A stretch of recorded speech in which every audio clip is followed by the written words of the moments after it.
Hey guys, welcome back to Cocky Gachas, and in this video we're going to touch on a leveling strategy in Eversoul that is going to benefit you a lot when it comes to progression. Let's dive right in. So in this video I'm going to introduce to you guys the concept of over leveling and why it's extremely important for your progression. And here on the screen you can see these are my units, right? And here you might argue that this is a bit of over leveling, but in fact I'm trying to showcase to you that this is what happens when you try to keep your levels close, right? You can see my Talia is at level 204, Chloe is at level 200, Honglan 181, and then Lindsay and Jacqueline is at 180. So this is a good example of you trying to make your level sync as high as possible. So right now my level sync units, they're all at level 180, but I can tell you straight up, this is not a good strategy at all. And in fact, this on screen right here, you can see with the Talia at level 232 is the best form for over leveling that I found out for myself, for my account at this point in time. However, it might be a bit extreme for people that are free to play and you don't have the mana pack, because resetting costs you a lot of Everstone. So I'm also going to touch on that later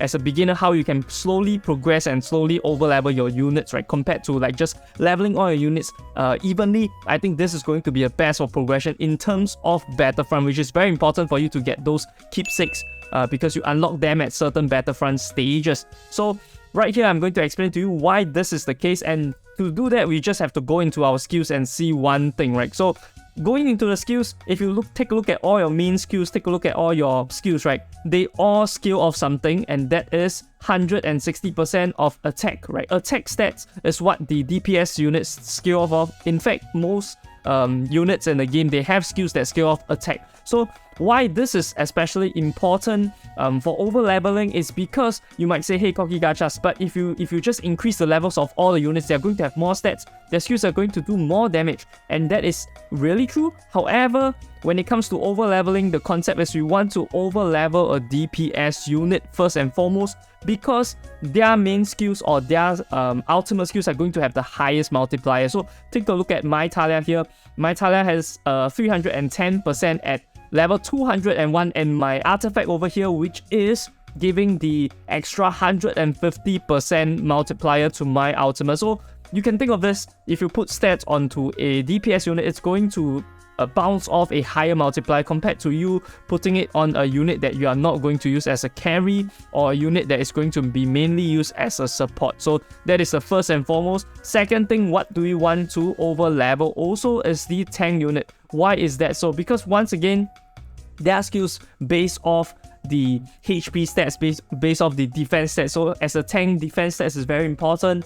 HP stat is also very important in some cases. So you can see here, increases by 40% physical magical resist, and this is much more like effective when you have a higher HP count, and also HP recovered by 7%. So 7% of a larger number is much better. And why we want to over level a tank is also because a lot of times if you do not have the tank like over leveled to some extent, right, higher level than your support, at least you're going to be having a very bad time, because once your tank falls, you're going to instantly, like, the whole team is going to cripple. Doesn't matter how much DPS you have, once the tank falters, your whole team, your formation will just break it up. So that is very important. First and foremost, we want to over level the DPS, and then second, we want to focus on the tank, and then subsequently we work on the third the third unit that you really want as a strong DPS. Like in my case, this is Honglan, and I can also switch it up, right? I can have the level 232 Honglan over the Talia, and then Talia can be the support. It's really flexible here. However, do take note that because I have my artifact at legendary plus a Talia, I'm preferring to go with the DPS on Talia for now. So also one thing to note is that why you want to employ this over leveling strategy is because very simply, you do not have enough mana crystals if you're to level all your units evenly, even if all of them has ascensions. So right here, I can definitely go to level 181 on all of my units, but after that, I'm going to be hampered in terms of leveling past 200, because I just don't have enough mana crystals. To go to level 181, each unit is going to take you 24k mana crystals, right? So imagine 24k, this 48k here. To go to level 201 on my Talia, I only need 54k, right? So it's two of this units going to 181 is equivalent to me going past 200 and having that extra multiplier on my main skill, having the extra effect on my main skill, on my as well as on my ultimate. So those are very important, and that is the reasons why you want to over level. So now that I've covered why it's important to over level as compared to having even level and where the progression benefit lies, right, I'm going to teach you guys how to approach it from a brand new account status, because I know a lot of you might see that I have like level 232 Talia. You might feel a bit daunting. You can't really apply it to your own account because your account might be in an earlier stage in the game. So definitely I've reset all my units, and I'm going to touch on it from a fresh account perspective. So what would I do if today I have a fresh account and barring all these ascensions, maybe I only have all of these units at Epic Plus? How am I going to approach leveling? So first and foremost, definitely I want to pick up a DPS unit. So given that current banner is Homeland, a lot of you might start with a Homeland DPS. So what I would do here is that definitely I would first get my Homeland to maybe level 20 and then level 21. So something like this. And then of course we do need a tank, right? Unless you're using a Valana carry strat like previous banner, no, you can't really do that anymore because you need high ascension Valana. So if you want to do this strat of over leveling, you do need a tank unit. So imagine Chloe is my tank unit, and pretty much a lot of people should have Chloe because it's a free unit. So here I would probably also level Chloe to level 21 to start. So we have a tank and a deep main DPS at level 21 each, right? So you can see the rest of my units, I'm going to keep them at level 1. It's not going to be a problem. Next, I'm going to further level up my DPS again, going to keep increasing my my levels on my DPS until what point? Until I can't tank anymore with my tank itself. So if you feel like, hey, my tank is dying too fast, that's why I cannot clear the stages,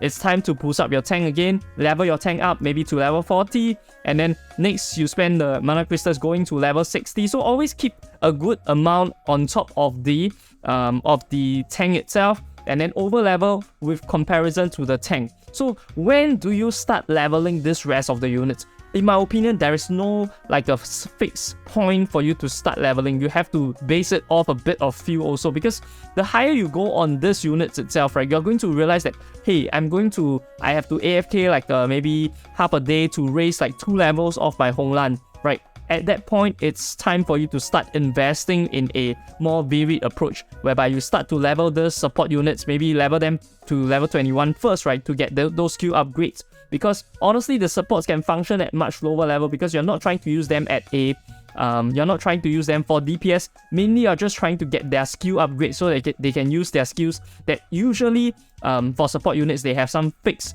like skills, right, whereby the stats are based off the skill upgrades. For instance, such as Talia, when you look at it, you can see that her sub to attention to the stars here at level 141 is going to remove 1 additional buff, and this is not based off your stats, right? Although the damage sort of scales through with the stats, but it doesn't really matter that much as compared to the support factor from it, right? So this is what you want to level up: the passive, the sub skills itself. So once you approach this and you find that, hey, it's time, I can tank now, and then I can have an easier time like leveling my Homeland. Start to over level again, right? Go to level 80 and then go to level 81, get that upgrade.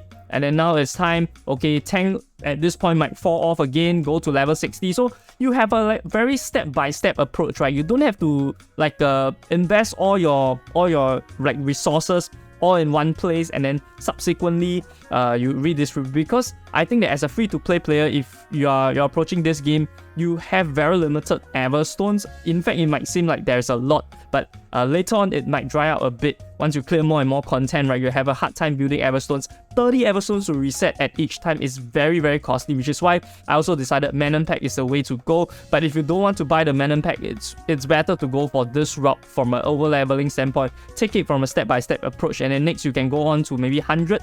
Then once you reach level 101, this is when you start to think, hey, okay, 101 is getting a bit tough. Can I still tank? If I can still tank, maybe it's time to raise these units to 40, right? Go to the level 41 here.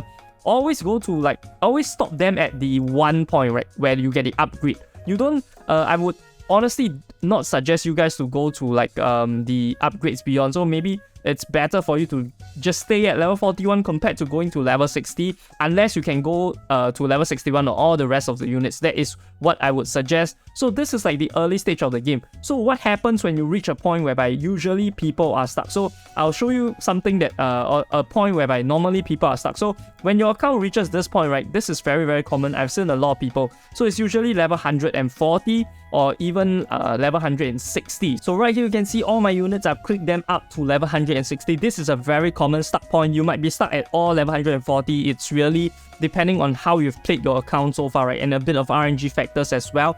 However, once you're up to this point, this is when it is very important for you to get the origin unit. You do need origin unit. If you're free to play, don't say that you can't get it. Save up for a banner, right? Go and draw on the banner. You are likely to at least get on 4 copies so that you can go past Eternal. If you can't go to Origin, it's still fine. You can still go to Eternal, but I would strongly suggest you to save up enough to go to Origin on the unit, right? To find that DPS unit to go to Origin. Do not try to go to Origin with your Catherine first.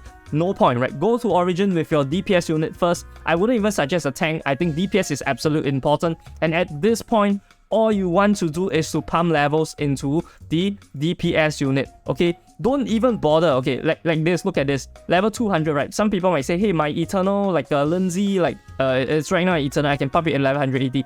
I do not suggest for you to do that. The utmost priority is to get your Origin unit to level 201. This is a very important point, not just because the fact that she does get the units get the upgrade of Ultimate, it also because this makes your account more appealing to friends, so that you can add people that are also at this level so you can progress even faster, because at this point you provide value to people, right?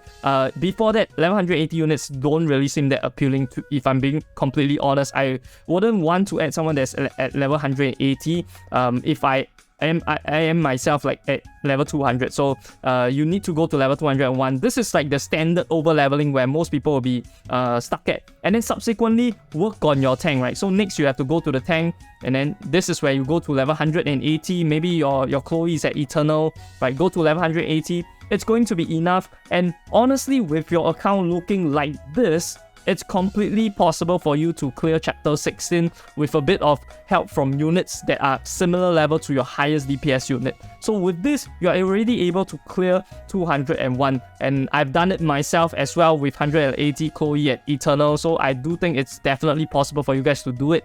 Then subsequently, how do you want to over level, right? So after this, it's honestly really up to you. Personally, I think that level 141, level 161s are both good stock points for support, and then continue working on your tank as well as your DPS. These are the two main units that I want to work on from now onwards, because mana crystals are very, very valuable. You can't really get that much of them. So at this point, I would say, hey, if I can still tank, I will go work on my DPS, right? I will continue to level my DPS maybe to at least 210 or 205, and then this is when the diminishing returns will kick in, and then it's better to start leveling your units now to level 161, right? And then at this point, you should be running out of mana crystal, so it's possible for you to now level all your units to maybe 180, but honestly, I don't even think that that's necessary. Although for free-to-play accounts, I would think it's more reasonable given the fact that you do need to clear gates, right? So you can't use like a single DPS unit to clear all the gates, and gates have a lot of rewards. So if you have to, go to level 180, but that's the stop point I would think it is best to stop at. Don't pump any more into that, right? You can clear with level 180 units, you can clear a lot of gates and get a lot of rewards. However, one thing to know is that to employ an effective over-leveling strategy, right, you do need to have an origin unit. So on top of 8 dupes, right, it's not just about 8 dupes, it's about the number of Fodder Epic Plus units that you have to fodder into the unit on top of the 8 duplicates units for you to go on to origin, which is why it's definitely important for you to avoid this mistake over here that I've touched on in this video. So definitely check that out. If you don't avoid this mistake, you're not going to get any ascensions past Legendary Plus. So definitely check it out. I'll see you guys over there. This is Corky Gachas signing off.